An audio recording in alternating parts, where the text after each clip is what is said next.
Hey everybody, it's Jason Blaha here, and you all saw the title of the video when you clicked on it, so you already know this is going to be a Addicts Miami bust update. And you guys already got a couple informative videos for the day, so it's time for the drama. So let me put on my +5 hat of weaponsmithing, work on skilling up my crafting a little bit, and let's talk about that. And of course, I always do the hat and the reloading thing, and I get people who don't follow my channel or why I do this, like, you just trying to act tough. How many Texas country boys do you guys know who actually play like that? I'm just throwing that out there. Well, you know, I digress. On to the point. I got a little bit of information after Lobliner, and I'm going to call him Lobliner from now on, Mr. Lobliner, because he and I aren't on a first name basis anymore. We're just not really friendly like that anymore. So I'm going to call him Lobliner.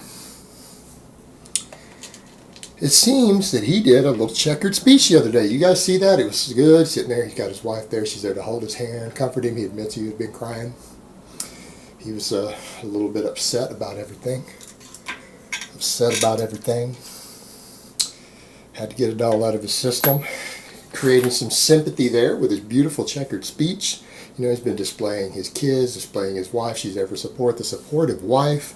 Trying to let everyone know he's just a decent family man. He's not involved in any sort of illegal drug trade or anything like that. And you know, what I would recommend, Lobliner, what you should do in your next checkered speech, you need to get your dog in there. Put your dog in your lap. Put your dog in your lap, pet him, and lean down and look at your dog and ask him to forgive you. That would be beautiful. That might actually touch my heart. That might actually convince me. So you need to do that next time. So when you guys see it, remember that's my idea. Roll with it, bud. Go ahead and get the dog up there. People love dogs. It'll create a lot of sympathy. You need to do that. You'll win so many people over. But, you know, speaking of checkered speeches, I have my own deep throat. I had an anonymous source link me directly into a database. And it happens to be the Shopify, or whatever we call that, of WFN. And, you know, there are receipts for all their sales and shipping and a bunch of them. And incidentally, now this is only alleged because, you know, someone could have faked this. And Lobliner has said people will fake this. And by the way, there are laws in place that do allow public figures for people to put certain information out. But I'm going to flip in some of these receipts for you guys. And just out of politeness, I went ahead and redacted first names, addresses, full email addresses. You know, you guys can kind of get the idea. Obviously a Lobliner in Illinois, but you know, we don't need to put houses, street names, first names. We can avoid all that. That's not necessary. That just isn't necessary to get an idea of what happened. Now, of course, this individual might claim that these were fake, but you know, the thing is, some of these have actual signatures on them with someone forging a signature with the last name Lobliner on them. Woo! Now, so basically what happened then, alleged, because I mean this is only alleged that this person may have done this. This is the information I've been given from my source, from my deep throat, who wants to remain anonymous. They still didn't give me their stuff, but they sure gave me some juicy login data. But they're anonymous still. I don't actually know who they are. But that being said, you know, it is possible that this is a fake. All this stuff's a fake in the signatures. It very well could have that over a year ago, someone could have mailed something to this person's residential address, not a business address, not a P.O. box, right there to their residential address, and had someone waiting on their front porch, hiding in the bushes, to jump out and forge the signature. All right, that is a possibility. So this isn't, you know, absolute proof. This isn't saying that Lobliner is guilty here. I mean, there is an alternative possibility, so I don't want people to run with crazy conclusions. We're just discussing hypotheticals based upon the data available. Someone could have tricked him and they've not seen him hiding in their bush, and he could have jumped out and signed for that package over a year ago to set him up today, multiple times. It could have happened. That is a possibility. That might be defendable in court. But, you know, when you see these receipts, there's some interesting stuff there. You know, there's a lot of growth hormone in there. That's a lot of growth hormone. You go back January 2016, 200 units of somatropin. Woo! And look at that discount code. Look, if you see, you've got machine 13. Machine 13, because no one would use machine in their discount code. Who could that possibly be? Who would possibly do that? All right, so you got the machine 13 discount code. Now, if you guys notice, I got a copy of this here. Discount, advertising, social media partner. It's taken the full cost off. Like right there, I'm looking at one of them with 200 units. So a pair of 100 unit kits of pharma grade growth hormone, $300 each, right? Discount, $600. Now, when I see a discount code that big as an advertising feed for a social media partner, I see something that big of a discount, a big discount code like that. The Czechoslovakian in me, because I am half Czech, my last name probably gave that away for those who didn't quite grasp that, looks at that and says, well, that looks a little bit fishy. That looks like some funny business to me. What sort of business is this? But the Jew in me goes, holy shit, look how much free growth hormone you got with that discount code. Oh my God, hold on, I'm getting a little verklempt. Woo! So, you know, wow, $600 off one, $750 off another, a lot of growth hormone. How many? It's like, see, you got 200 units of growth hormone in January, another 100 units of growth hormone in February, another 100 units of growth hormone in June with a bunch of Anavar, a bunch of tests. And incidentally, guys, you know, when people have asked me before, like if a doctor was going to give an actor a bunch of drugs that they could get a prescription for a transformation, that's usually what I'd say. The doctor's probably going to give them a modest dose of prescription testosterone, a bunch of Anavar, and a bunch of growth hormone. That's how these actors do their big recomps, and they make these amazing transformations with a perfectly legal prescribable stack. But in this case, you don't just mail order prescriptions like this right there on your credit card the way this was done. There's no prescription data attached, interestingly enough. I don't see any prescription data there. That's interesting. So, you know, so much for this TRT doctor. But, you know, you see all this happening. And it's like, I'm just really admiring that. And that's the interesting thing. You know, this person, this individual, has said publicly they knew nothing about this business. They weren't financially involved in any way. Well, that does appear to be true because there's no money changing hands. Build $0. Pure discount code. Build $0. For promotion, what was this? Let me read it again. What exactly does it say?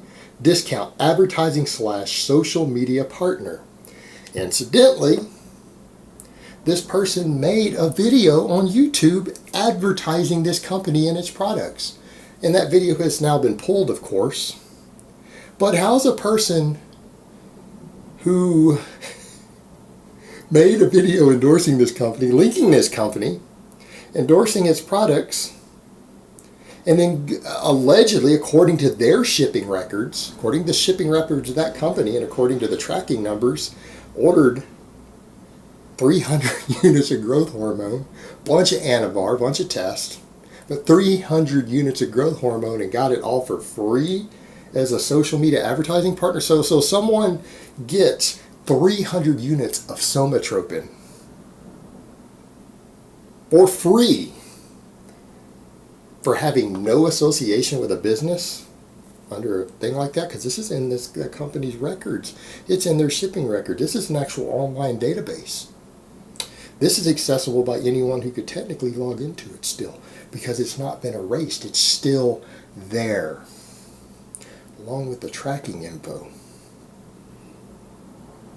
And you know, the tracking info, if you happen to have the UPS logins, you can see the signatures. I'm just saying.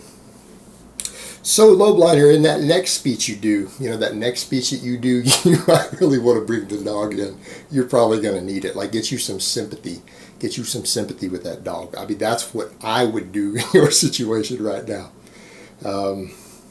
You know, sorry, I got to throw another little joke in there. You know, that guy who sat out there, though, and forged those signatures and didn't get seen or caught by anyone, that's a tricky dick right there. Man, I hope you guys get the historical references. If you don't, you fail American history. Fuck you guys.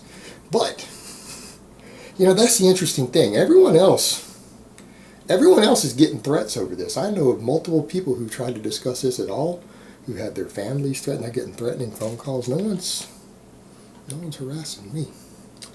I wonder why that is. Maybe it's because there's videos up of me when people show up at my home harassing me, videos uploaded to the internet of me running them off with AR-15s. Politely, mind you, because I am a nice guy, you know. And of course, there is one of them of me chasing a guy down the street in his car and then, you know, confronting him. But we didn't put that one up on the internet. I did show it to the police, but I didn't put that one up because it's got the guy's license plate info. I'm sorry, it's got the license plate info of his dad's car that he borrowed, his dad's Honda that he drove out there, a few years old. He drove out to harass me from and take photos and everything. By the way, Juan, I do know who you are. And Juan Jr., because Juan Sr. owns that car. I do happen to have your address and that of your lovely mother, Jessica, and the shell business that she runs out of a vacant lot. A vacant lot is where she has a company running out of. Now, that was interesting. That's interesting, Juan. But you know what? Don't worry, I'm not going to do anything to you because I'm a law-abiding citizen. I mean, I know that you've seen this before up close. And maybe it was a little scary, brother. But I'm not going to hurt you because I am a law-abiding citizen. Instead, I called ICE. Called ICE and let them know about you and your family. So I'm just saying, if you want to, you know, make any plans to go down south of the border and kind of get out of Texas, you know, that might be a good time to consider that. Just throwing it out there, Juan. But back to all this stuff, you know, a lot of these guys have been playing dirty. They've been playing dirty in all this. You know, threatening people and all that stuff. Threatening people over this. Come on, guys, it's just some roids. You're really going to threaten people over some roids? I mean, seriously, it's not coke, not heroin. I mean, you're going to threaten people over roids? Are you guys serious? Get real. You're like some Mickey Mouse wannabe gangsters. Oh, God. But, Lobliner, seriously, that next speech, I really want to see a dog. Put your dog in your lap. I want you to look at the dog, kiss it on the head, and be like, I'm so sorry, can you forgive me? Like, do the full Richard Nixon. Like in the full Checker speech. Do it upright. I mean, I was moved a little bit, you know, with your wife holding your hand and talking about how you broke down and cried. And, you know, it's like, it seems like all you guys, man, Rashid crying. You're up here crying. Lane Norton always talking about he's crying. I made him cry. You bitches don't see me crying. You don't see me talking about crying. And you guys know what sort of hell you put me and my family through. You don't see me crying like a little bitch. Seriously, you need to nut the fuck up. You guys need to pull yourselves up by the bootstraps and be some goddamn warriors for once in your lives. Jesus fucking Christ. Stop all this crying. My dad would have slapped the shit out of me for that. When I was a kid, if I cried in front of my dad when I was a kid, he slapped the shit out of me. Damn. Maybe you guys just weren't raised right. You weren't raised to be men. Who knows? Alright guys, but that's really all I have to say on that today. I hope it's been informative, and I will talk to you guys next time.